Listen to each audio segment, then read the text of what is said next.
So in the previous demo, we have seen how to work with the structural directive. We'll continue with the attribute directive part. So when you're talking about the attribute directive, let me go to the documentation page once again. So in my API, I'm selecting the directive, that too only the stable directive. So in the structural directives are used to change the layout of the DOM. What about this attribute directive? Attribute directive is not going to change the layout of the DOM. Instead of that, it's going to change the appearance or the behavior of that particular element wherever it is applied. For example, let me just start with this ng class. Ng class is a attribute directive which is going to change the appearance or the behavior of the DOM element. Let me just see a demo on that. I'm going back to my app.component.ts. Okay, before that, let me have that in template. So we are moving into the panel body of attribute directives. So before that, I'll just try to copy this part and paste it once again, because we are going to create another directive called custom directives as well. So the directive that we are going to use here is ng class directive. Copy that. So this is going to be an attribute directive. To make you understand this particular concept, it's very simple. I'm just going to have a button tag. Okay, let me make this as bootstrap button. So if I want to make a button, a normal button to a bootstrap button, you all know we need to provide a class. So the class should have the value of btn, right? So just a minute. Yeah, class equal to btn. So this will create a bootstrap button for you. Let me refresh and show that to you. You can see that it's an attribute directive and we have a bootstrap button. But right now it is a normal button. It's a bootstrap default button. When I click this button, okay, when I click this button, I want to change it to a primary button. That is, I want to add a class called btn-primary. So when I change it to btn-primary, it becomes a primary button, right? That is, I want to dynamically inject this class. If I want to dynamically inject a class, then you need to go ahead with a concept called ng class attribute. So how to use the ng class? Once again, click so that you can see the documentation of that ng class. It is used to add or remove CSS classes on the HTML element. So how to use it? So they have given you a lot of options. I'm just going to pick up this part, copy this. In this button, I'm going to use it. Okay, like btn-primary. If I set it to false, this class won't be added. Look at that. If it is set to false, this class btn-primary won't be added. Whereas if I set it to true, that class will be injected dynamically. So when I run this, you should see that this bootstrap default button is a primary button as of now. Got it? Now I just want to do this through the coding part. So to do it in the coding part, instead of having true, let me set is primary. So if I specify that I'm just going to have one variable called is primary, save this, go back to your code, app.component.ts. Let me have this as a property now. So is primary, I'm just setting it to boolean, and by default this dot is primary, I'm making it to false. So if it is false, the class won't be injected. You can see that. Inspect the element. So this button is there. This button is having only one class called btn. When I click that button, I want to set it to true. So to do that, you can write it through code itself, through the HTML part itself. When you click this button, I'm just going to say is primary equal to not of is primary. And you know the logic, this we have already done. So if it is, I can provide this as an interpolation. If is primary is true, this condition satisfied, set it to bootstrap primary button. If not, set it to bootstrap default button. So simple logic.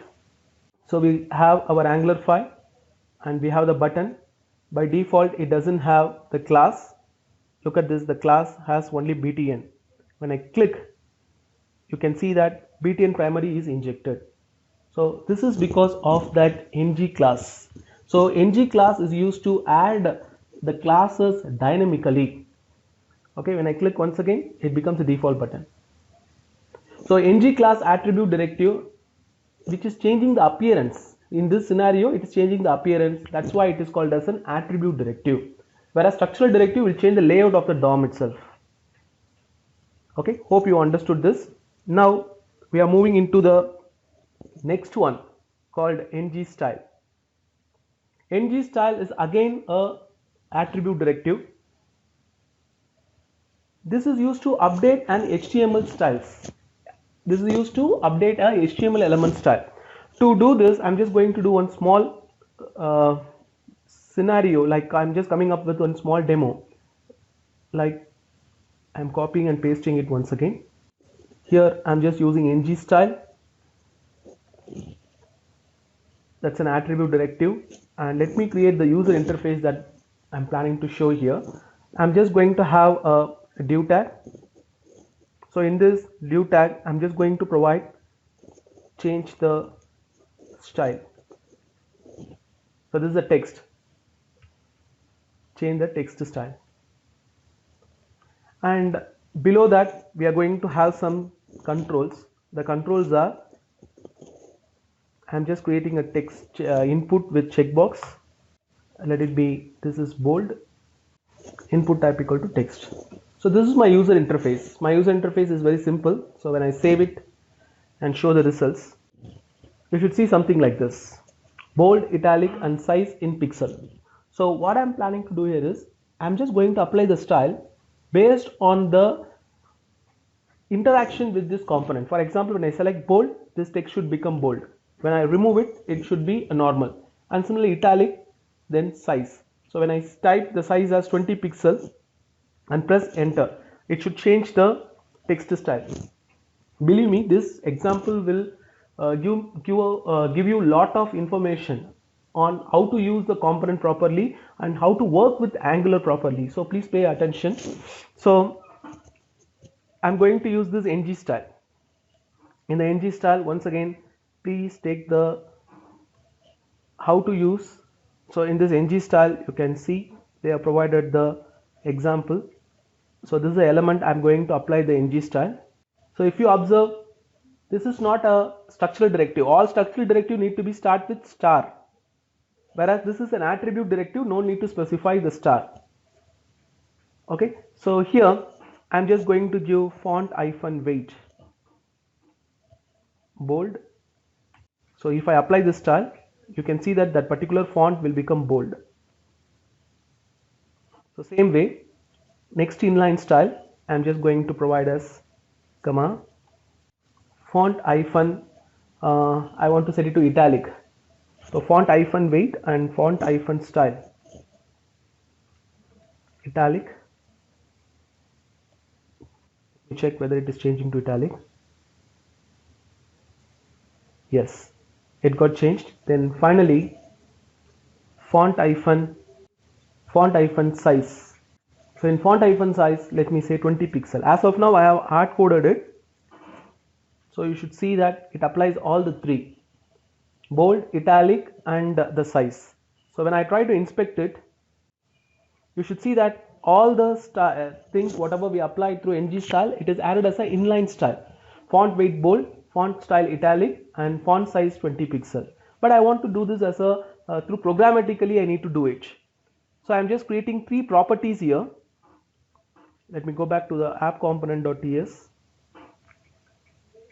font weight, which is a string, and font style and font size. So those three variables are there, and let me initialize those three variables with the default value. So this dot font style equal to normal, and this dot font weight, once again that's also normal, and finally this dot font size equal to 20 pixel by default. So now rather hard coding it, I can take it from the variable and place it here, right? I can use that.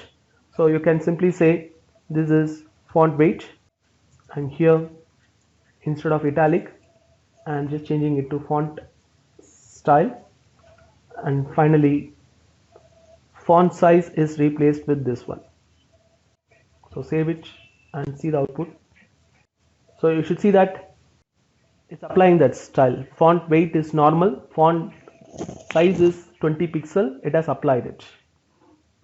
Okay, but I want to do through interaction, I want to ensure that it is working. When I check it, okay, I hope, can you all say through which event I need to call this code? Anybody? What event is this? Click event. No, it's not click event. Checked event. There is no event called checked. There is an event called change. Like Chirag says, it's on change, we need to do this. So you can write it in the single line of code. Look at this. Here, when the change event occurs, what I supposed to do? Pick up the font weight, check whether it is normal. If font weight is normal, then set it to, then you need to assign that font weight as bold.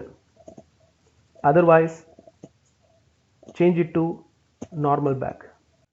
It needs to be provided within the interpolation. Sorry for that.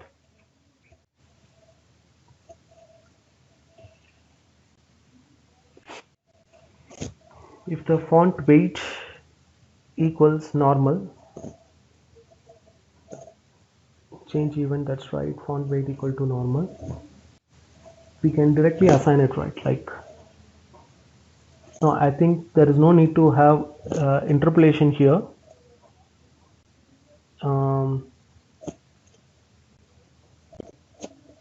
Yeah, just you need to specify font weight equal to, oh, we need to assign it. That's a mistake I have done. Look at the way we have done here. Like font weight needs to be assigned with a value instead of checking the condition. So font weight equal to, I want to check the condition now only. If the font weight equals normal, in that case set the value to bold. Otherwise set it to normal once again. Okay, I think we have done it. So we need to assign that value, right? That's a mistake I have done.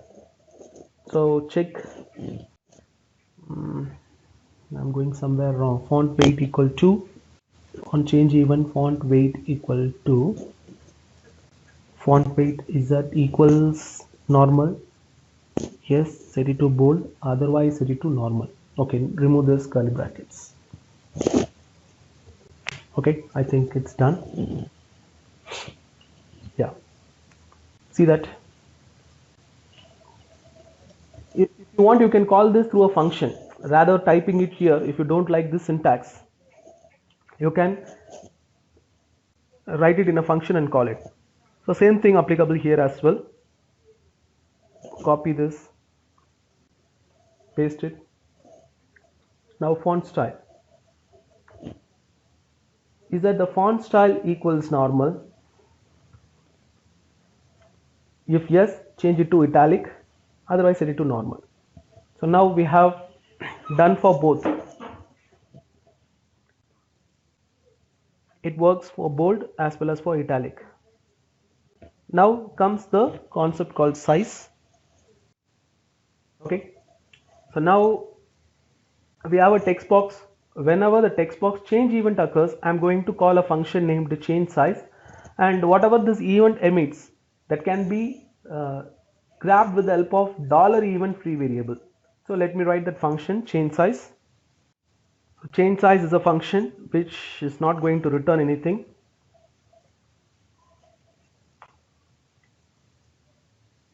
Okay, so which is going to provide the event. So since it's an event, so this e variable is pointing to the event part.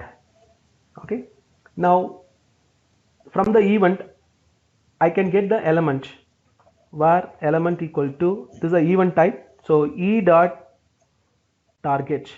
Okay, if you can see that if I put event, then you will get e dot targets. So this will give you the element. So element equal to e dot target. So we got that element, and this element is a HTML input element for your information. So from the HTML input element, I can get the value with the help of size equal to element dot value. Because that's an HTML input element, we can get the value property. So we got the size, and along with the size, I'm just adding the pixel. Then I can set it to this dot font size equal to size. So whenever the text box value changes, it's going to call this function, get the target, and from there get the value, along with that just add the pixel, and when I run this, it becomes bold, italic, and when I type 50, press enter, it works.